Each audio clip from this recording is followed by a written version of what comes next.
Bonjour et bienvenue à cette autre capsule Les pros du compost. Aujourd'hui, on parle des impacts sociaux qu'apporte le compost. Aujourd'hui, on est cette merveilleuse journée ensoleillée, parfaite pour le transfert à la journée horticole de tout le compost qui a été accumulé au travers de l'année avec les différents citoyens de la ville de Mirabel.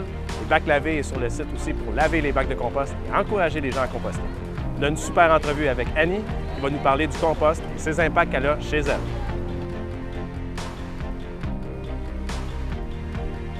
Annie, c'est une pro du compost. Ça ressemble à ça. Annie, qu'est-ce que tu fais avec le compost chez toi? Bien, d'abord, nous, on est une famille de 4 enfants, 2 adultes, végétariens de surcroît. Donc, on composte nous autres, même à la maison, en dehors de ce qu'on peut mettre dans les composts de la ville. OK. Donc, toutes mes épluchures de légumes, tout ça, tout ce qu'on fait, on les met dans notre compost à la maison. Là, j'ai un immense jardin, avec toutes sortes de choses. Je m'en sers pour mon jardin à la maison. Puis, tout ce qui se composte un peu moins, là, bien pour mon usage à la maison. Là. Donc, je l'envoie dans le compost de la ville de Mirabel. Donc, tous les gros noyaux d'avocat, ça se composte un peu moins. Les coquilles d'œufs, des fois, j'en mets dans le compost de la ville. Oui, c'est ça. J'en garde un petit peu pour mon jardin aussi.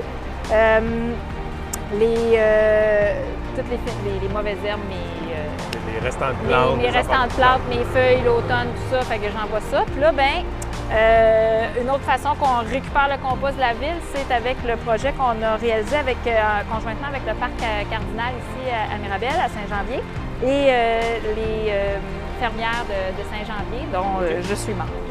Donc, on a créé des bacs de légumes à partager, un petit peu avec le mouvement qui s'appelle Les Incroyables Comestibles. OK. Donc, c'est un projet un peu partout à travers le Québec. Donc, le principe de ça, c'est que il y a des légumes qui sont là. Les gens qui passent, qui voient les barils peuvent en récupérer un. Donc, nous, avec le compost que la Ville redonne aujourd'hui avec la journée horticole, c'est une initiative de la Ville de Mirabel de donner du compost là, à plusieurs endroits dans la ville. Puis nous autres, on a récupéré une partie du compost pour remplir nos barils. Et ensuite, moi, c'est toutes des petites semences, des échanges de viverses qu'on a fait avec certaines personnes. Puis moi, les légumes qui sont là, c'est parti de chez nous, là, de mes semences à moi. La boucle se fait au complet. Ouais. Dans le fond, c'est autant les légumes que tu vas chercher à l'épicerie que les légumes que tu fais pousser chez vous retournent dans le compost, qui retournent dans la terre pour en faire pousser de nouveaux légumes.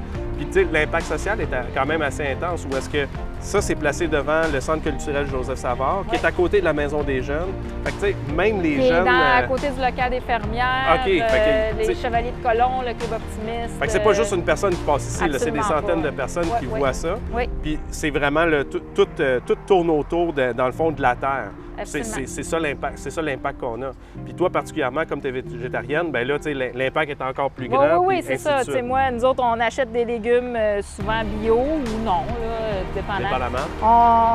On mange ça, les épluchures, même, je vais même à pousser la coche un petit peu. La réutilisation des épluchures de légumes, je les congèle dans un sac de Ziploc. Quand mon sac Ziploc est plein, je me fais d'un bouillon, je fais bouillir ça, je récupère le bouillon, puis après ça, mes épluchures, je les mets au compost. Donc là, après ça, le compost s'en va dans mon jardin. Là, après ça, je récolte la boucle. Puis, est-ce que, en faisant tout ça, est-ce que tu sens que tes enfants sont plus sensibilisés aux impacts que l'empreinte écologique que tes enfants ont là-dedans? Oui, tout à fait, parce que là, moi, mes enfants, ils sont végétariens depuis toujours. Dans le fond, ils ont été élevés dans ce souci-là d'apprécier ce que la Terre nous donne, puis de nous, après ça, de redonner. Donc, aujourd'hui, mes 4 enfants sont ici. Ils comprennent que le compost, c'est ce qu'on mettait dans nos bacs bruns de la maison quand il y en a une de nos 4 enfants qui a la tâche ingrate parfois de prendre le compost, d'utiliser de la petite poubelle brune qu'on a en dessous du lavabo puis d'aller le porter dans la grosse poubelle brune. Mais ça se fait automatique, tu sais, à le faire tous les jours. Fait qu'à un moment donné, au début, c'était un petit peu plus dégueu, là, mais ils ont compris que si on veut pas que ça sente mauvais, on est mieux de le faire à nous autres, notre bac brun, il sent jamais mauvais. On n'a jamais de produits de viande, de poisson, là, tout ça. Là, fait que ça se fait super bien. Puis, c'est rendu une routine à la maison. Là, les enfants compostent. Puis on va porter ça dans le compost de la ville. Là, ça, c'est le compost du congélo. Puis ça, c'est le compost de la maison. T'sais, on a comme trois spots à compost. C'est ça. Puis c'est simple. Là, dans le fond, c'est quelque chose que vous avez mis en place parce que ça vous tente de le faire. Bien, quelqu'un qui voudrait faire ça simple peut tout mettre dans le bac brun. Absolument. Puis ça fait la même boucle. Là. Dans le fond, le compost qu'on a aujourd'hui, c'est le compost qui vient des bacs bruns de la ville. Là. Oui. Puis Annie, si tu avais quelque chose à transmettre aux gens, est-ce que tu dirais que le compost, c'est nécessaire? Est-ce que c'est quelque chose qui est facile? Est-ce que quel mot que tu utiliserais pour... c'est essentiel. C'est essentiel? Ouais, moi, je dirais essentiel parce qu'on est en 2018 avec tout ce qu'on voit au niveau de la quantité de déchets qu'on envoie dans nos sites d'enfouissement. La planète, là, on est dans un point où est-ce qu'on ne peut plus reculer. Là. On avance, mais il faut avancer de façon éco-responsable puis de faire attention à notre environnement, à notre planète. Moi, c'est mes enfants, là. La planète qu'on a aujourd'hui puis qu'on apprécie avec toute sa beauté, la nature. Moi, mes enfants s'en vont dans les camps, dans un camp de vacances l'été, en pleine nature, ils couchent dehors, ils apprécient beaucoup ce don-là que la planète nous donne, mais si on ne fait pas attention puis on continue à encourager, on n'éduque pas en fait les jeunes à faire du compost, à recycler puis à moins jeter. Moi, j'ai même... tranquillement, moi je suis enseignante aussi, fait que quand avec mes élèves l'année passée, parce que là, ça se prête un petit peu moins cette année, je suis orthopédagogue, mais l'année passée avec mes élèves de 6e année, puis l'autre avant aussi, je leur montrais des reportages sur le zéro déchet, donc de réduire notre impact au niveau des déchets, puis de montrer à quel point il y a des gens là, qui font un sac de poubelle comme ça pour 4 personnes pour 1 an. C'était comme... OK, ça, c'est un autre niveau. Ça, c'est un autre niveau, mais c'est de rester dans cette optique-là. Puis, on a vu aussi, là, comment ça s'appelle, donc, Tricentris. On est venu faire le centre de tri pour le recyclage. On veut faire un atelier de sensibilisation à l'école. Fait que les jeunes qui soient vraiment... Puis là, mon garçon de 8 ans, l'année passée, là, il est rendu à 9, bientôt 10.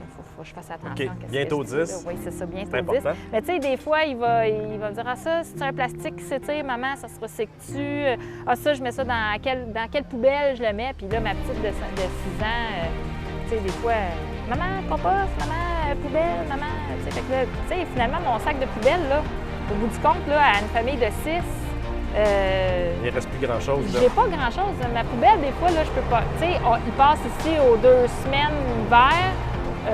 2 semaines tout le temps. À l'année, oui. Puis, des fois, là, mon bac noir passe un mois, je le mets même pas. Non, puis il n'y a pas trop de problème. Il n'y a pas grand-chose. Mon bleu, il déborde à toutes les 2 semaines.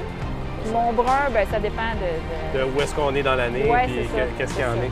Bien, écoute, Annie, je te remercie beaucoup. C'est vraiment des super bons exemples d'impacts sociaux que le compost a dans notre vie, que ce soit des journées horticoles, que ce soit chez toi, que ce soit tes enfants ou même les enfants où est-ce que tu as éduqué. Je te remercie beaucoup. Bien, merci. Moi, je pense que faut pas avoir peur de ça. Il faut y aller un petit pas à la fois. À la limite, là, mettez tout dans votre bac à brun. Puis s'il pue, bien, appelez bac lavé. Puis, allez-y un petit peu tranquillement, puis ça va bien aller.